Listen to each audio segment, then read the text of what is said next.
Alright. Okay.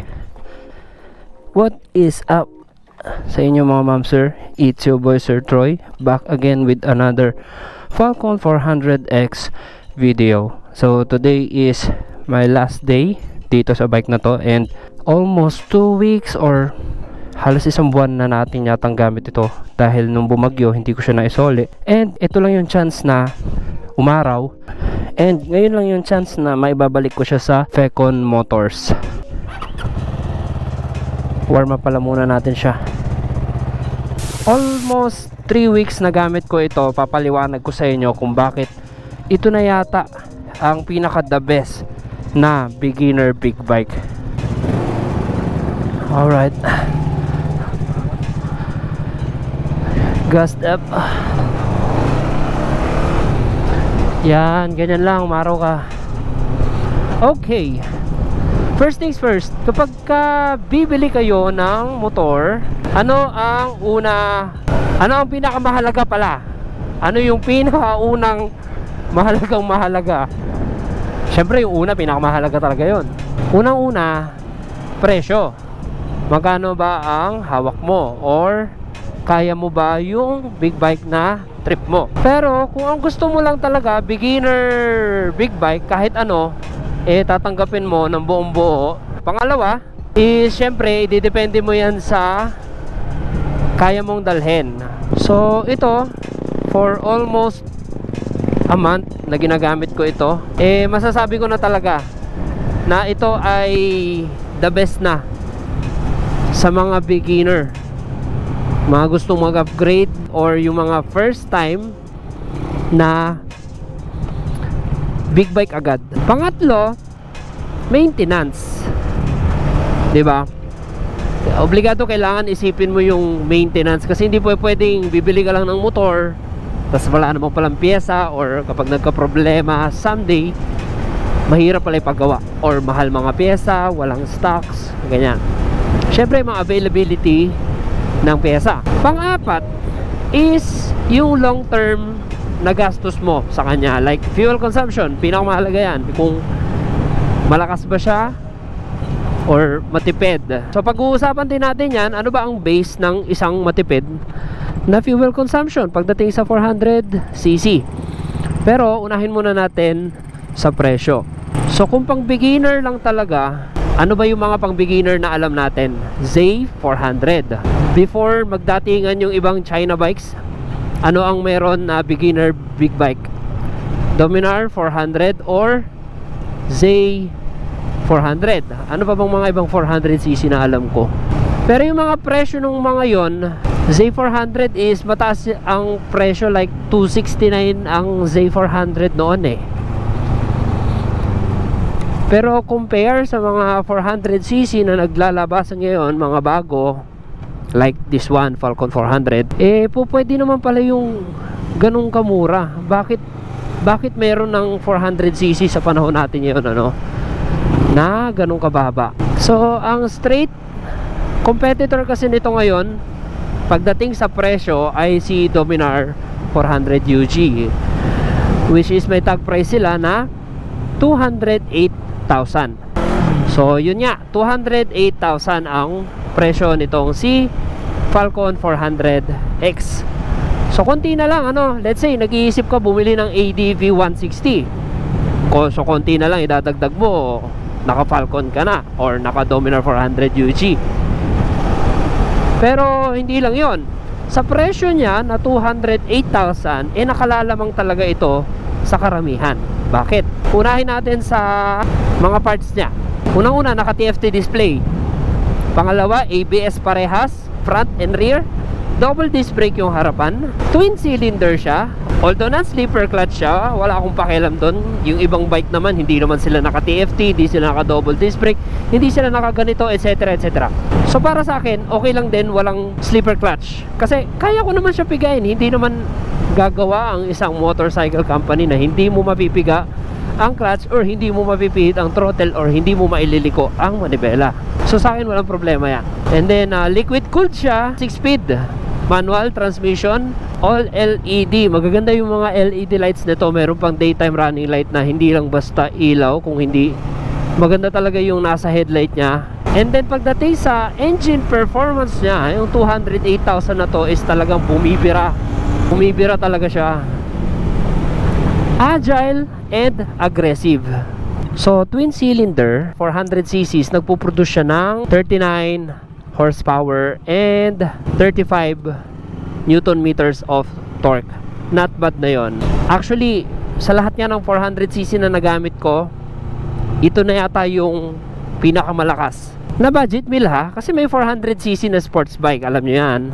Pero kung sa budget niya talaga, kung sa budget niya idedepende, wala kang makukuhang ganito kalakas na motor sa halagang 208,000. So yon, unang-una, presyo pasado 208,000. Pangalawa, syempre, kung kaya mong dalhin ang motor or kung abot mo ba. Sa seat height niya na 785, kahit ako na 5'7", flat foot dito sa motor na to. Actually, gamit ko nga lang ngayon is yung Duhan na shoes. Medyo manipis nga italampakan ito, unlike sa mga boots na gamit ko.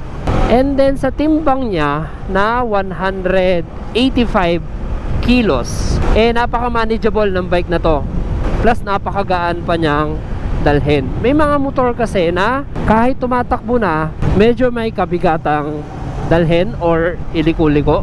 Pero ito, malawak yung target market ng motor na to, no? Manageable din siya sa singit-singit, at yung kanyang handling maganda. Braking system malalakas, both ABS and dual disc brake pa yung harapan. Ang sarap nung ano niya, ang sarap nung acceleration niya, yung agility niya. Talagang response siya sa throttle mo. Gusto mo agad sumibat? Yes, ibibigay niya sa iyo 'yon. Gusto mong promeno? Yes. Kayang-kaya ng motor. Suspensions. Although magaan ang motor at malalaki ang mga suspension, syempre nasa isip natin, medyo matigas 'yan. Which is true. Like yung gamit kong motor, no, yung personal kong motor, halos same din siya dito, upside down fork. Nagkakaiba lang yan sa timpla ng fork oil. Pero pag magaan ka kasi, medyo matigas talaga mga suspension sa'yo. At pagka tumitimbang ka naman ng 80 kilos pataas, maganda-ganda ang play ng suspension. Pero ito, para sa kagaya ko na magaan-gaan, nasa around mag-70 lang kasi ako ganyan. Medyo, yes, nararamdaman ko yung katigasan sa harapan.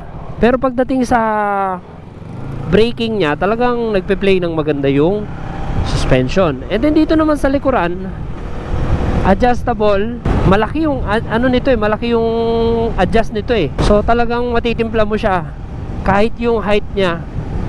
Height is fixed, pero kapag in-adjust mo siya sa suspension, like pinaliit mo yung play pero titigas yung play, or in-extend mo yung kanyang spring pero sobrang soft naman ng play, nasa sa inyo na yon. Maraming bagay akong nagustuhan talaga dito sa Falcon 400 na to. Pangatlo, availability ng kanyang pyesa, maintenance at service is meron naman sa kasa, kasi napakarami nilang motor sa warehouse na ganito. So mag-iisip ka, saan ang galing ang pyesa? Ibig sabihin may pyesa. Ano ba naman ang kakailanganin mo rito? Kung spark plugs lang, oil filters and mga kung ano-ano, meron na lahat doon. Meron na rin malapit sa'yo, panigurado. Chains, tires, yan. Ito, I think naka-stock tires pa rin ito. Pero I suggest kung gusto nyong magpalit ng mas magandang gulong, mas mailabas nyo yung full potential ng motor pagdating sa traction, cornerings, and syempre, pinakamahalaga sa lahat, yung braking, yung kanyang stopping power, para mailabas mo yung full potential niya. Ng magandang performance nito, magpalit ka ng gulong. I suggest Corsa R93, Corsa motorcycle tires R93. Yun ay semi-race tire. Pwedeng pang daily. Ginagamit na rin ng karamihan sa racetrack. Pinang-training, pinang-re-racing. So, yun. Pagdating sa piyesa, wala kang magiging problema rito. Tsaka sa service, ano. Pang-apat is yung fuel consumption. Siyempre, kung afford mo siya, abot mo yung motor, may piyesa naman pala, pero in the long run, sasabihin mo na sa sarili mo, ang lakas na pala niya, ang lakas kumonsumo. So, ang hirap din magkaroon ng bike na gano'n, ano, which is, kailangan mo talagang enjoyin every drop ng gasolina kasi alam mo sa sarili mo, malakas siyang kumonsumo eh. Ang hirap kaya ng ganun. May maganda kang big bike pero ang lakas lumaklak sa gasolina. Hindi na ikaw yung totally nag-i-enjoy sa ride eh. Yung gasoline station eh. Kasi syempre, pagas ka ng pagas. Ganyan. Yun, isa pa. Although twin cylinder siya, based sa mga naging rides ko nitong mga nakaraang linggo na gamit-gamit natin ito. Isa kasi, dinala ko siya sa Pantabangan. Tinest ko siya 100 kilometers, 50 papunta, 50 pabalik. Okay siya, umabot siya ng 27. Yung Dominar ko kasi pinakamatipid na lang nun ngayon is 33 dahil single cylinder. Pero ito, maabot ito ng 27. I think kaya ko pang paabutin ito ng 29 eh, kung hindi lang ako mahilig mag engine brake. Pero ganun talaga eh, engine brake is life sa akin. Hindi ako nagtitipid sa braking. Gusto kong tipirin yung aking brake pads, engine brake. Pero kung gusto kong tipirin yung aking gasolina, lalakas tayo sa brake pads. Ganun lang naman yun. So 27 to 30, let's say 30 kilometers per liter is not bad. At saka syempre depende pa rin yan sa riding conditions, ano, and habits nyo. Sarap sa banking. Oh, plus hindi nabibitin siya sa response ng engine, no? Should we try top speed? Should we try top speed? Sige, try natin ha. Isang pitik lang guys.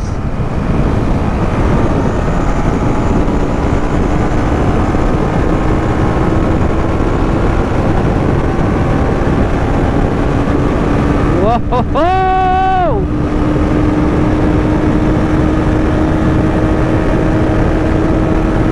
Ride na ako.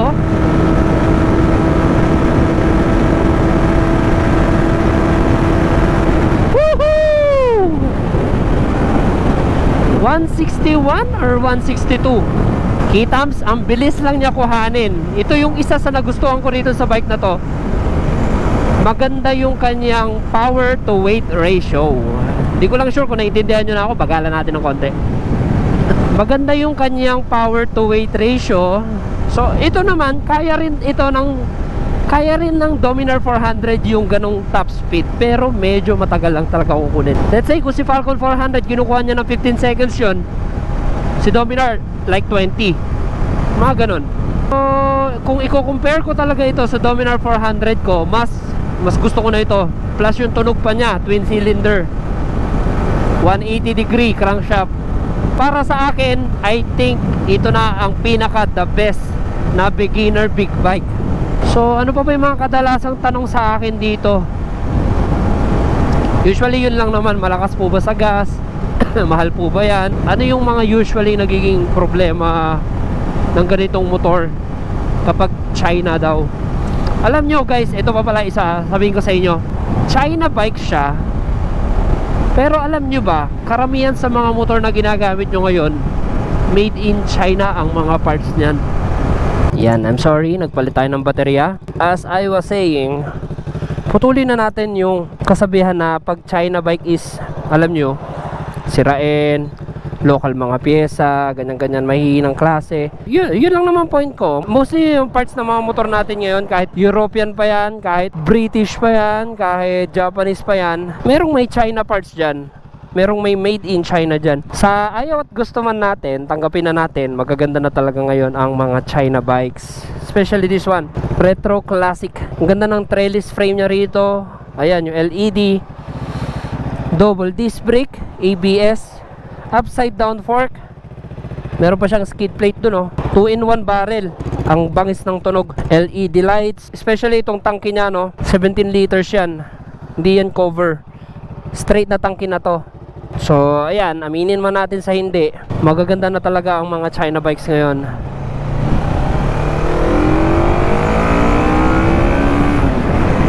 Bangis.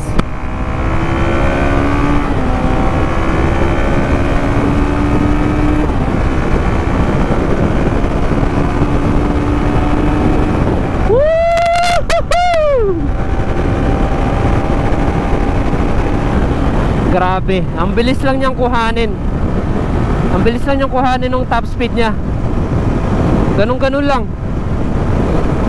Sa pa guys, alam nyo ba na itong bike na to ay isang Boss Ironman finisher. Ang bangis, di ba? Oh wow. Ay! Umuulan, patay tayo. Wala pa naman akong dalang kapote. Ano ba yan? Oh my god, ang lakas ng ulan na to. Well, if you don't ride in the rain, you don't ride at all. Imagine, Boss Ironman finisher siya. Sa loob ng 1,200 or more kilometers in 24 hours, tumatakbo tong bike na to ng more than 80 kilometers per hour. Ganun siya kabangis. Naku, mababasa yata yung ticket sa atin ah. Yep. Yan, kapag nagkakaroon ng shade yung kanyang, may sensor siya, nagiging black yung background. And then kapag naman maliwanag sa labas, nagiging white yung kanyang background. Siguro maya maya alisin ko na tong camera ko guys, kasi ayoko ding i-risk. Although water resistant sila, pero ayoko pa rin i-risk. Pati pala yung cellphone ko, tebet. Yan, wala nang ulan. Basang-basa tayo. In all of these places, I didn't wanna let you down. Sinuba ako yun oh, yung ulan na yun oh. Grabe, basa hanggang ilalim ng puwit ko. Iba talaga pagka air cool ng Imprint Customs. Mabasa ka man, mabilis ka lang din matuyo. So ayan guys, nagbabago-bago yung screen natin, yung backlight color niya kapag ayan, pag medyo nakasend siya ng maliwanag, eh nililiwanag din niya yung ano, binabaliktad niya yung kulay. And then kapag nakasense naman siya ng madilim or sa gabi nyo ginagamit, magbablock naman yung background niya. Sa vibrations ng handlebar at saka sa paa, meron na siya kapag high revving na. 7,000 RPM pataas is meron na. Pero not a problem naman, mas mabibrate pa rin talaga yung single cylinder. And then sa engine heat niya, usually pag tumatakbo ng ganito, wala ka na talaga mararamdaman kasi sa pagitan naman ng binti dadaan yan. Meron kasing ibang naked bike na mentras tumatakbo, mas nadadama mo yung init dahil yung aerodynamics ng hangin, instead na padaan sa binti mo, eh bumubuga palabas sa binti mo. Ito okay lang, ito walang problema rito. So yan, ang mga nagustuhan ko rito sa Falcon 400X, and definitely kung ako may extra pera talaga, maglalabas ako ng ganito. Presyo, abot na abot ko siya. Fuel consumption, maintenance, yan, TFT display, all LED, yung kanyang 17 liters na tank, napakalaki. And everything sa kanya maganda. May backlight yung kanyang mga switch and buttons, ano, madaling makita sa gabi. Siguro dito sa side mirror niya okay na rin ito, pero kung ako man may ganito, palitan ko ng bar end dito, sa gilid ko siya ilagay. Anyway, malapit-lapit na rin naman na tayo guys. Kung may katanungan kayo, i-comment nyo lang dyan sa comment section sa ibaba at sasagutin natin yan kaagad-agad. So maraming salamat sa Fecon Motorcycle Philippines. Ayan, kay Ma'am Dairy na nagpahiram sa atin itong bike na to. Actually, demo bike ito ng FKM. Marami silang demo bike doon at sana someday mahiram natin yung iba, magamit natin sa mas makabuluhang review pa. Gusto ko yung medyo may adventure, yung ipapanik natin ng bundok, ita-travel natin ng malayo, ganyan. Anyway, maraming salamat pa rin sa FKM or Fecon Motorcycle Philippines.